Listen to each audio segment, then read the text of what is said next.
Friends, welcome to my channel. ఈరోజు mutton చుక్క కూర ఎలా చేసుకోవాలో చూపిస్తున్నానండి. చాలా సింపుల్గా టేస్టీగా పుల్లగా బాగుంటుంది మటన్ చుక్క కూర.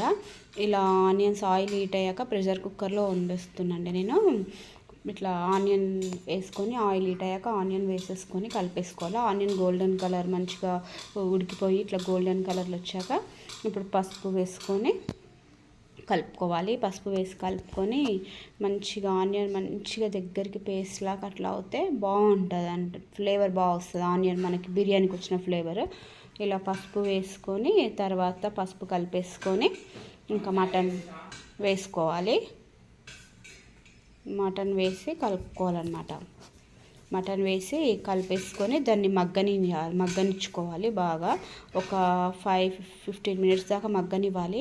మటన్ బట్టి కొంచెం ముదురుదైతే ఇంకెక్కువసేపు మగ్గించుకోవాలి. ఆయిల్ ఎక్కువసేపు మగ్గితే మనకు ప్రెషర్ కుక్కర్ పెట్టినప్పుడు తొందరగా విజిల్ వచ్చినప్పుడు తొందరగా ఉడికిపోతుంది. ఒక 4-5 విజిల్కే, లేకపోతే 10 విజిల్స్ వరకు పెట్టాల్సి వస్తుంది చాలా ముదురైతే. ఇలా మంచిగా మగ్గిపోయి అందులోంచి వాటర్ అంతా రిలీజ్ అయిపోయాక మనం టేస్ట్కి సరిపడా కారము ఉప్పు వేసుకోవాలండి.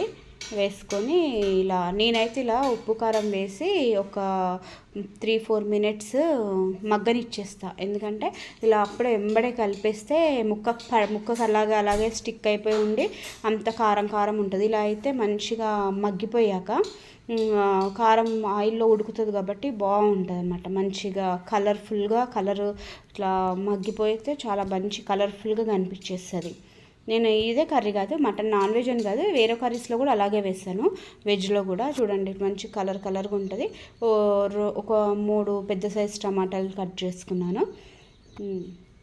అవి మగ్గాక ఇంకా టమాటా ఒక 2 మినిట్స్ అలా మగ్గించేసుకొని ఇంకా మనం చుక్క కూర క్లీన్ చేసి కట్ చేసి పెట్టుకుంటాం కదండి, ఆ చుక్క కూర వేసేసి ఒక్కసారి కలిపేసి ఒక 5 మినిట్స్ ఇంకా ప్రెషర్ కుక్కర్ పెట్టకుండా మగ్గించుకోవాలి.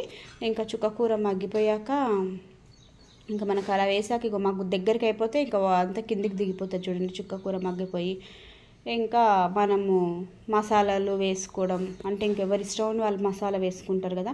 నేను ఎక్కువ మసాలా వేయలేదు ఈ కర్రీలో, పుల్లగా బాగుంటుందని. ఇలా సరిపడా మటన్ మనకి ఉడికాక మటన్కి ఇక మన క్వాంటిటీ ఎంత అని చూసుకొని వాటర్ పోసుకోవాలి.